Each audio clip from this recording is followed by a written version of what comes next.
문제의 본질. 그러면 이런 인간에게 비참한 상태에 이르게 하는 문제들, 그 근원이 뭘까? 아프리카에 그 보면 뭐 지금은 그런지 모르겠습니다만 아이들이 수킬로 또는 수십 킬로 걸어서 물을 길어오는 것을 보게 됩니다. 그런데 물이 깨끗한 물이 아니잖아요. 그 아이들 중에는, 아프리카 아이들 중에는 이장병, 장염, 피부염, 각종 질병에 걸려 아이들이 죽습니다. 병 증상은 다양하게 나타나지만 근본 원인이 있죠. 더러운 물을 마신다는 것. 요즘 갈수록 의학은 발달하지만 현대인들이 각종 암병에 많이 걸립니다. 16가지가 되는 다양한 암병에 걸려요. 암병은 여러 종류인데 그 근본 원인이 있습니다. 근본 원인은 한 가지예요. 일단은 정신적 스트레스, 음식, 환경의 문제, 유전적 영향. 근데 결국은 직접적인 원인이 뭐냐? 몸의 면역력 저하. 그리고 면역력이 저하니까 암세포가 증가합니다. 제가 강의한 거 하나 있는데 여러분 나중에 꼭 한번 보시기 바랍니다. 이 부분을 아주 자세하게 다뤄놨습니다. 그래서 이번 강의는요, 모든 문제의 근원을 찾아내려고 하는 거죠. 이걸 모르면 우리는 문제 해결을 못합니다. 문제 해결점을 성도들에게 제시해 주지 못합니다. 그러니까 모든 문제는 어디로부터 왔나? 문제들의 근원이 뭘까? 첫 번째, 하나님과 단절돼서 모든 문제가 왔다고 말씀드렸습니다. 하나님과의 끊어짐이에요. 원래 인간은 하나님과 함께해야 살 수 있는 존재입니다. 그런 영적인 존재, 생명의 존재예요. 인간은 하나님과 함께해야 살 수 있는 존재. 창세기 2장 7절 읽었잖아요. 여호와 하나님의 땅의 얼굴로 사람을 지시고 생기를 그 코에 불어넣으시니 사람이 생명이 됐다. 살아있는 영, 생명, 살아있는 존재, living being.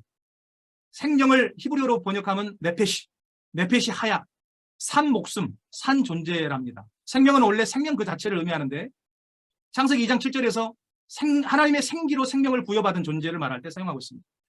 하나님과 함께해야 살 수 있는 존재로 만드셨다는 거죠. 하나님과 함께해야. 두 번째로 하나님과 단절돼서 고통, 결핍, 수많은 문제, 죽음에 처하게 됐습니다. 생명의 근원이지 않습니까? 하나님은 생명의 근원이죠. 복의 근원이죠. 모든 것의 공급자이시죠. 모든 풍성함의 근원이시죠. 그런데 그런 하나님하고 끊어져 버렸어. 여러분, 갓난 아기가 부모를 잃어버리면 어떤 일이 벌어지겠습니까? 젖을 공급받지 못하잖아요. 죽어요. 물고기가 물을 떠나버리면 어떤 일이 발생하겠습니까? 그 순간 고통이 오고 결국 죽습니다. 하나님을 떠나 생명과 복의 근원이 되시는 하나님 떠나 하나님과 분리된 인간도 똑같은 현상이죠. 에베소서 2장 1절 허물과 죄로, 그는 허물과 죄로 죽었던 너희예요. 죽었던 너희. 죄로 죽었던 너희. 하나님과 끊어져서 죽어버렸던 그런 죽었던 자였습니다. 그럼 왜 그런 큰 일이 닥쳤을까? 왜 하나님과 단절됐을까? 첫 번째, 죄 때문입니다. 이사야서 59장 2절. 오직 너희 죄악이 너희와 하나님 사이를 갈라놓았고, 죄악이 하나님 사이를 갈라놓았어. 너희와 하나님 사이를. 그리고 너희 죄가 그의 얼굴을 가려워서 너희에게서 듣지 않으시게 함이니. 오직 죄악이 하나님과 우리 사이를 갈라놓았고, 죄 때문에 기도해도 하나님이 듣지 않으시고 응답이 없게 되는 겁니다. 죄에 대해서 좀 더 구체적으로 풀어 말하면 베드로전서 1장 16절 기록되었을 때 내가 거룩하니 너희도 거룩할지어다. 죄는 거룩하지 않는 것입니다. 하나님은 거룩하십니다. 그러므로 우리도 거룩해야 합니다. 그런데 죄와 죄인의 속성은 더럽습니다. 그러므로 거룩하신 하나님은 죄와 죄인과 함께 하실 수가 없습니다. 또 두 번째, 죄는 언약을 어긴 것입니다. 죄는 언약을 어겼어요. 죄는 거룩하지 않을 뿐만 아니라 언약을 어긴 것입니다. 창세기 2장 16, 17절 우리가 아까 읽었던 말씀입니다. 17절 선악을 알게 하는 나무의 열매는 먹지 말라. 네가 먹는 날에 반드시 죽으리라. 인간은 언약을 어기는 죄를 범했지요. 그 죄로 하나님은 죄인인 인간과 함께 하실 수가 없게 됐습니다. 관계의 단절이 왔죠. 창세기 3장 6절과 로마서 5장 19절을 봅니다. 창세기 6장에는 여자가 그 열매를 따먹고 남편에게 줘서 남편도 먹는 내용이죠. 로마서 5장 19절 한 사람이 순종하지 아니함으로 많은 사람이 죄인 된 것 같이 아담 한 사람이 순종하지 않아서 많은 사람, 여기서는 많은 사람이라고 번역됐지만 또 다른 곳에서는 모든 사람이라고 번역되어 있습니다. 모든 사람이 죄인 된 것 같습니다. 여러분, 죄는 뭡니까? 먹지 말라 한 열매를 따먹은 불순종입니다. 죄는 불순종입니다. 죄는 거룩하지 않은 것이고 언약을 어긴 것이고 불순종한 것입니다. 그리고 불순종의 죄로 말미암아 사망이 모든 사람에게 왔습니다. 모든 사람이 죽게 됐다는 거죠. 로마서 5장 12절 죄로 말미암아 사망이 들어왔나니 모든 사람이 죄를 지었으므로 사망이 모든 사람에게 이르렀느니라. 고린도전서 15장 22절 아담 안에서 모든 사람이 죽은 것 같이 죽었습니다. 뭐 때문에? 죄 때문에. 불순종의 죄로. 로마서 5장 23절 모든 사람이 죄를 범하였으며 하나님의 영광에 이르지 못하더니 죄로 인해 인간은 하나님의 영광을 절대로 드러낼 수 없게 됐고 하나님의 영광에 절대로 접근할 수 없게 됐습니다. 하나님과 끊어져서 분리되어져 버렸습니다. 이것이 하나님과 단절된 첫 번째 이유입니다. 하나님과의 단절의 첫 번째 이유, 죄 때문입니다. 두 번째로 하나님과 단절된 또 다른 이유가 뭘까요? 아까 말씀드렸듯이 사탄 때문입니다. 요한일서 3장 8절 죄를 짓는 자는 마귀에게 속하나니 마귀는 처음부터 범죄함이라. 죄는 마귀로부터 왔고요. 마귀에 의해서 저질러지게 됐고 처음부터 범죄했어요. 마귀는. 하나님과 단절된 두 번째 이유는 사탄입니다. 마귀는요. 죄를 짓는 자이고 죄 짓게 하는 자이고 처음부터 범죄한 자이고 그런 존재입니다. 하나님과의 관계가 단절되도록 속이고 미혹하는 존재입니다. 우리는 여기서 사탄이 어떤 존재인지 좀 더 깊게 자세히 파악해 볼 필요가 있습니다. 첫 번째로 사탄은요. 강한 자입니다. 강한 자. 에스겔서 28장 12절에서 19절, 특별히 12절에서 15절 말씀을 보면요. 여러분 사탄이 어떤 존재인지를 알 수 있어요. 말씀을 다 읽지는 않겠습니다. 여러분이 그 하이라이트 된 부분을 잘 보시면 좋겠습니다. 사탄은요. 완벽한 모델이었어요. 완전한 모델이었고 완전한 도장이라고 성경에는 그렇게 기록되어 있죠. 완벽한 퍼펙트 모델입니다. 그리고 지혜가 충족할 엄청난 지혜를 가지고 있었고요. 완벽한 아름다움을 가진 존재였습니다. 하나님의 에덴 동산에서 모든 구속으로 단장할 정도로 존귀한 자였고 피조물로서 하나님 옆에서 하나님을 찬양하는 존재. 지음받던 날부터 소고와 비파가 준비되었던 존재. 심지어 큰 권한과 직책을 가진 기름 부음을 받은 그룹, 천사였습니다. 천사. 기름 부음을 받을 정도였어요. 하나님의 성산을 왕래할 정도로 그런 권한을 가지고 있는 자였습니다. 창조되어질 때부터 모든 길에서부터 완전했던 자. 야, 이런 사탄이 이렇게 강하고 존귀한 자였어요. 강한 자였습니다. 이사야서 14장 12절 15절을 보면 열국을 엎은 자 이렇게 말하고 있죠. 또 13절에 내가 하늘에 올라 하나님의 묵별 위에 내 자리를 높이리라. 또 산 위에 앉으리라. 14절에 지극히 높은 이와 같아지리라. 이렇게 자기 자신을 말하잖아요. 열국을 엎을 정도로 강한 자였어요. 사탄은 하나님으로부터 창조된 천사장의 한 명이라고들 신학자들이 해석합니다. 그럼에도 불구하고 하나님의 자리를 넘볼 정도, 하나님과 같아지려고 할 정도로 강한 자였습니다. 계시록 12장 9절에 보면 큰 용이 내쫓기니 옛뱀, 곧 마귀라고도 하고 사탄이라고도 하며 온 천하를 꿰는 자라. 그가 땅에서 내쫓기니 그의 사자들도 그와 함께 내쫓기더라. 사탄은 처음부터 심판 직전까지, 마지막 심판 직전까지 하나님을 대적하는 큰 용, 옛뱀, 마귀로서 온 천하를 깨어 미혹할 만큼, 똑똑하고 교활한 자입니다. 에베소서 2장 2절에 보면 이 세상 풍조를 따르게 하고 공중의 권세 잡은 자를 따랐으니 그랬습니다. 여러분, 사탄은 공중의 권세 잡은 자, 온 세상을 장악할 정도로 만큼 강한 자입니다. 사탄은 강할 뿐만 아니라 악한 자입니다. 사탄은 악한 자요. 요한복음 8장 44절 보시면 너희는 너희 아비 마귀에게서 났으니 너희 아비의 욕심대로 너희도 행하고자 하느니라. 그는 처음부터 살인한 자요. 진리가 그 속에 없으므로 진리에 서지 못하고 거짓을 말할 때마다 제 것으로 말하느니 이는 그가 거짓말쟁이요 거짓의 아비가 되었습니다. 마귀는 처음부터 살인한 자랍니다. 거짓말쟁이래요. 거짓의 아비랍니다. 마귀는 사람들 속에서 역사해서 살인하게 만들고 거짓말하게 하고 속입니다. 사탄은요 이렇게 악한 자입니다. 죽입니다. 사람을 죽이고 거짓말하고 사람을 속이고 그래서 사람을 결국은 사기당하게 만들고 죽음으로 내몰고. 요한일서 5장 19절 또 아는 것은 우리는 하나님께 속하고 온 세상은 악한 자 안에 처한 것이며, 온 세상이 악한 자, 이 사탄을 말합니다. 사탄 마귀. 온 세상이 악한 자 안에 놓이게 됐습니다. 이렇게 사탄은 강하면서도 악합니다. 세 번째로 그런 사탄이요, 세상 권력까지 가지고 있어요. 권력자입니다. 세상 임금으로서 세상 신으로 역사합니다.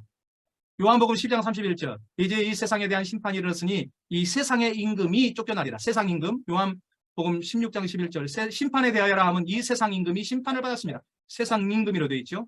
고린도후서 4장 4절에 그 중에 이 세상의 신이 믿지 아니하는 자들의 마음을 혼미하게 하여 그리스도의 영광의 복음의 광채가 비치지 못하게 함이니 그리스도는 하나님의 형상이니라. 여러분, 사탄이 세상 임금, 세상 권력을 가진 세상 임금으로 나타나지만 세상의 신의 모습으로도 나타납니다. 그래서 우리의 정신세계를 완전히 장악합니다. 세상의 여러 신들의 모습으로 나타나서 사람들의 정신을 장악하는 게, 여러분 몸을 장악한 것보다 이 정신을 장악한 게 더 무섭잖아요. 더 큰 힘이잖아요. 그래서 세상의 권력자들이나 나쁜 사람들이 종교를 이용합니다. 종교. 사람들의 마음을 사로잡는 거죠. 그래서 마음을 혼미케 합니다. 세상의 여러 신들의 모습으로 나타나서 사람들의 마음을 빼앗고, 그래서 그리스도의 그 영광의 복음이 비치지 못하도록 합니다. 복음을 방해하고 복음이 전파되는 것을 막습니다. 여러분, 일본 같은 나라 보십시오. 기독교인의 숫자가 뭐 1%도 안 된다 하지 않습니까? 캐톨릭도 선교가 실패한 나라가 일본이지 않습니까? 얼마나 많은 사신으로 여러분 신들을 섬깁니까? 신이 아닌 게 없습니다. 그런 신들의 모습으로 나타나서 그리스도의 복음이 비치지 못하도록, 전파되지 못하도록. 사탄은 우리가 무시할 수 없는 막강한 힘과 권력을 갖고 있습니다. 세상에 여러분 다양한 신들 속으로 나타나서 사람의 영혼을 통제하고 숙이고 그들의 영혼을 도둑질합니다. 여러분, 이렇게 강하고 악하고 세상 권력을 가지고 있는 사탄이 공격합니다. 공격자요 대적자입니다. 이런 존재가요, 강하고 악하고 세상 권력 다 가지고 있는데 이런 존재가 여러분 하나님을 대적하고 심지어 나를 대적한다고 생각해 보세요. 나만 공격한다고 생각해 보세요. 이런 존재가 나를 공격하고 대적하는데 내가 이길 수 있습니까? 내 힘으로 이길 수 있습니까?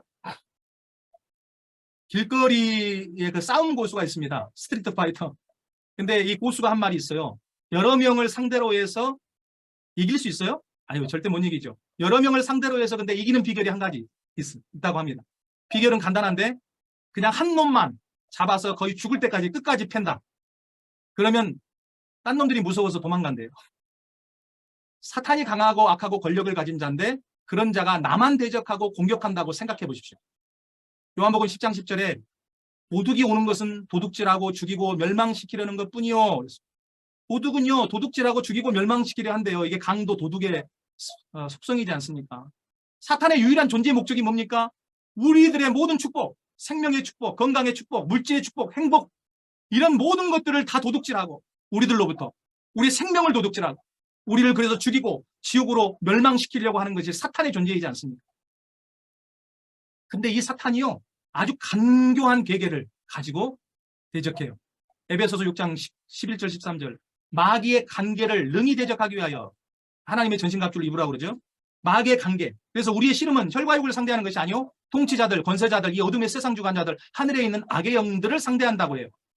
사탄은 간교한 계략을 통해서 하나님과 성도들을 대적하고 공격합니다. 이 세상의 권력자들, 파워, 룰러스, 권력자들, 이 권력자들을 통해 정치로 대적하고요, 세상에 큰 영향력을 끼치는 권위자들, 어토리티, 여러분 스포츠계에 영향력을 행사하는 사람, 음악계에 영향력을 행사하는 사람, 예술계에 영향력을 행사하는 사람, 이런 수많은 이 권위자들, 영향력을 행사하는 사람들을 통해서 하나님을 대적하게 만듭니다.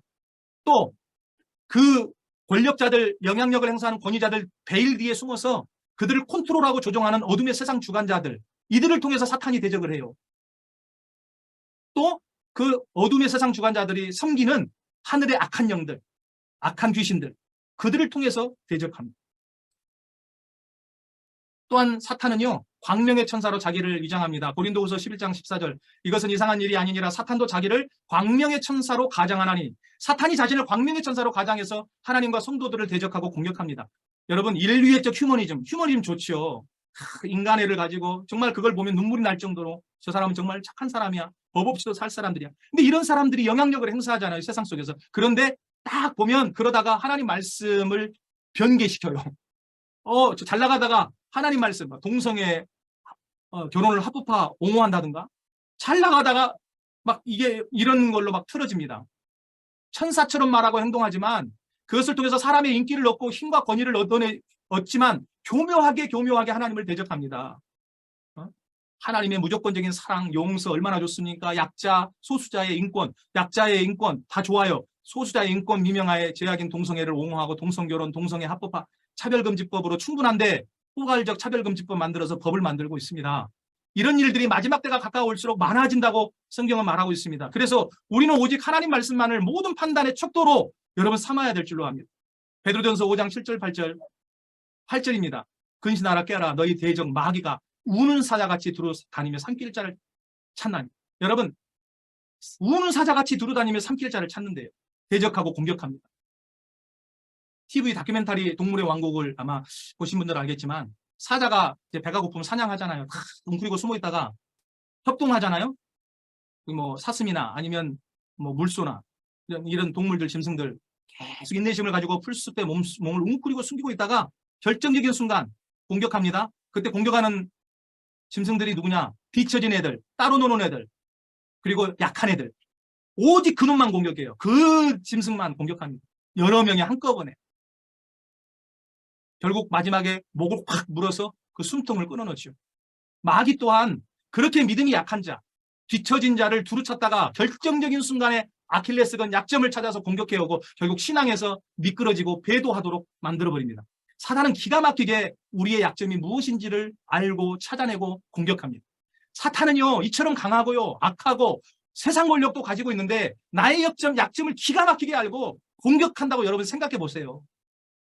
끔찍하지 않습니까? 그런데 우리가 사단에 대해서 방심하고 있어요? 그럴 수 없잖아요. 사탄의 존재에 대해서. 가르쳐야죠. 성도들에게. 이문열의 소설에 보면 우리가 잘 아는 우리들의 일그러진 영웅, 영화로도 나왔습니다. 좀 재밌게 봤는데 거기 주인공 엄석대가 나와요. 자기 반 친구들보다 초등학생인데 키가 머리 하나만큼 큽니다. 그러니 얼마나 등치도 좋고 힘도 세고 강합니까? 거기다가 이놈이 얼마나 악한지 공부 잘하는 반 친구들 협박을 해가지고 국어시험, 수학시험 다 얘가 막 만점, 100점 막 나오고 그러는 거예요. 그래서 전교 1등을 할 정도로 이놈이 아주 교활하고 악합니다. 그렇게 광명의 천사처럼 모범생으로 위장을 해요. 선생님들은 다 걔가 모범생인 줄 알아. 그래가지고 심지어 얘한테 반장까지 시켜줘요. 아, 여러분 강한 놈이 이렇게 악한 놈인데 이제 반장이라는 권력까지 지게 됐네요. 이런 놈이 자기 마음에 안 드는 친구들을 대적하고 여러분 공격해요. 공격하고 있습니다. 문제의 본질이 누굽니까? 이 강하고 악하고 여러분 이 권력을 갖고 있는 이 엄석대 이놈인데 반 친구들은 이 엄석대에게 놀아나면서 자기들끼리 싸워요. 자기들끼리 치고받고 자기들은 피해자예요. 사실은 본질은 엄석대인데 엄석대를 보지 못하고 자기들끼리 미워하고 자기들끼리 싸운다고요. 사탄이 하는 짓이요, 이 엄석대가 하는 짓하고 너무 똑같아요. 그런데 사탄이 가장 싫어하고 핵심적으로 공격하는 포인트가 뭔지 아십니까? 그 핵심 포인트를 여러분 아셔야 됩니다. 핵심적인 주요 공격이 뭐냐? 고린도후서 4장 4절에 있습니다. 그중에 이 세상의 신이 믿지 아니하는 자들의 마음을 혼미하게 해서 그리스도의 영광의 복음의 광채가 비치지 못하게 함이니. 여러분, 그리스도 영광의 복음의 광채가 비치지 못하게 한다. 줄이면 그리스도의 복음이 비치지 못하게, 들려지지 못하게, 보여지지 못하게, 깨닫지 못하게. 예수님이 그리스도라는 이 복음을 전하지도 듣지도 못하게 하고 믿지도 못하게 하는 것입니다. 이것을 위해서 세상에 수많은 신의 모습으로 나타나서 불신자들의 마음을 혼미하게 만든다. 심지어 교회 안에서조차 성도들이 구원의 도리인 이 복음을 잘 듣지 못하게 하고 선명한 복음을 알지 못하게 방해합니다. 교회 안에서 구제하고 치유하고 리더십 다 좋습니다. 여러분 그거 하지 말라는 게 아니고 다 좋은데 필요한데, 근데 사탄은요 그런 거 별로 관여 안 해요. 이슬람교, 기독교보다 더 구제 이런 거 저 잘합니다. 유대교, 불교 잘합니다. 여러분 치유도 있어요. 고칩니다. 퇴마사 통해서 귀신 들린 자들 귀신도 쫓아내주고요. 영매 통해서 귀신 달래갖고 귀신을 얼레고 달래서 여러분 고쳐주기도 해요. 병도 치유합니다. 그런데 타종교는 안 하는 게 있어요. 뭘 안 하지요?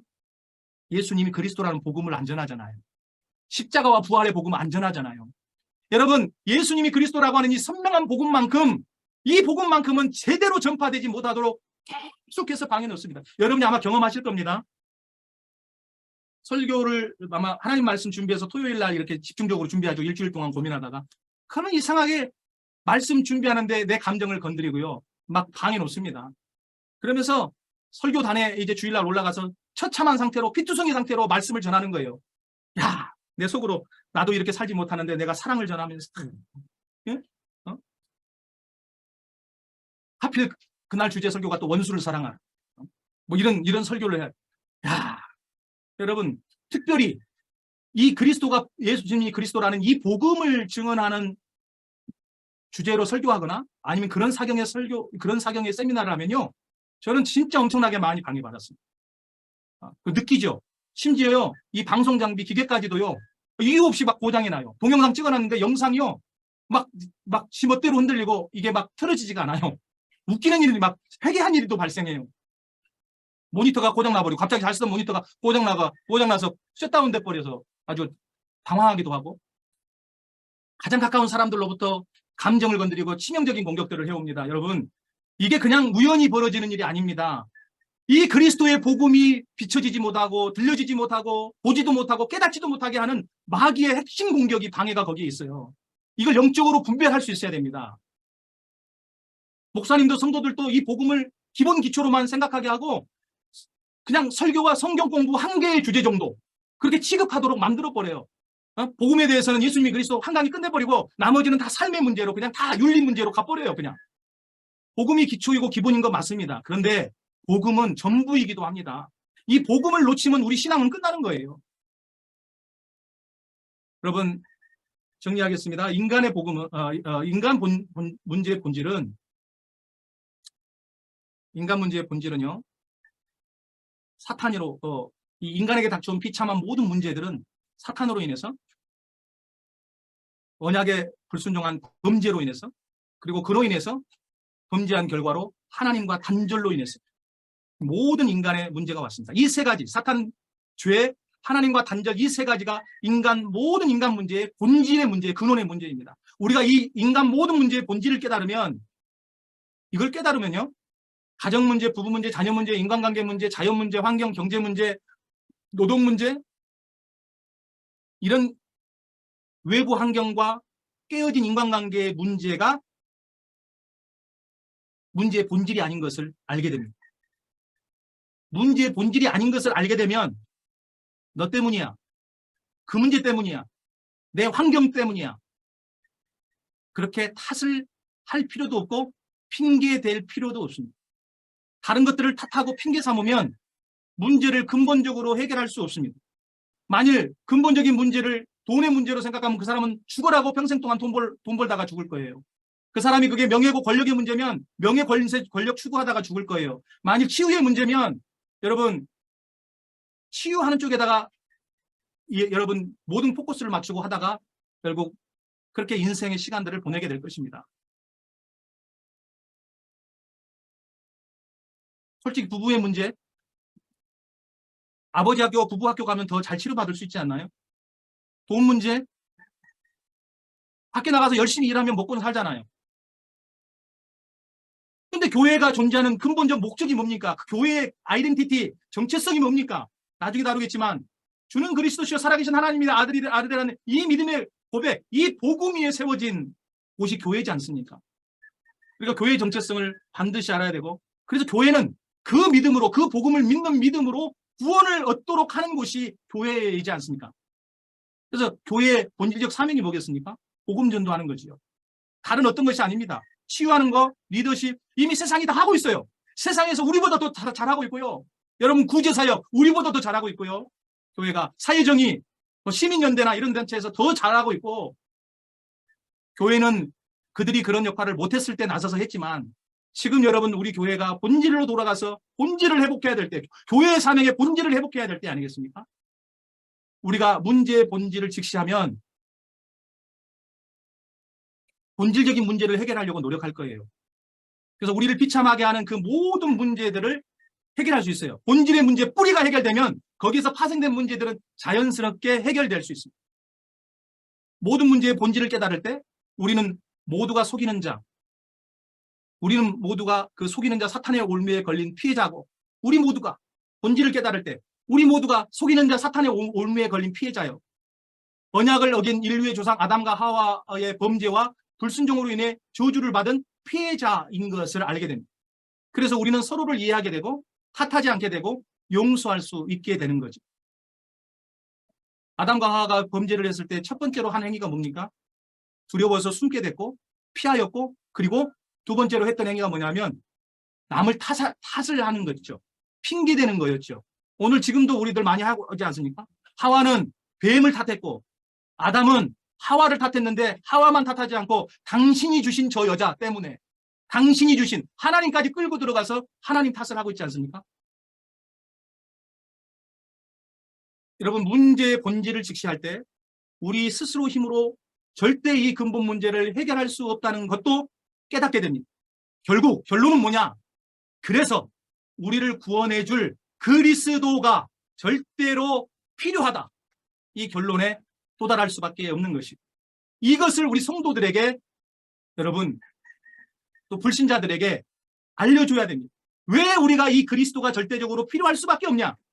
이런 인간의 문제들, 다양한 인간의 저주받은 상태들, 근본적인 문제들, 이것들 때문에 우리 스스로 해결할 수 없고 우리 구원받을 수 없고 우리는 영원히 심판받고 지옥 불구덩이 속에서 영원히 고통받을 수밖에 없는 존재. 그래서 우리가 구원받기 위해서는 메시아 그리스도가 절대적으로 필요하다.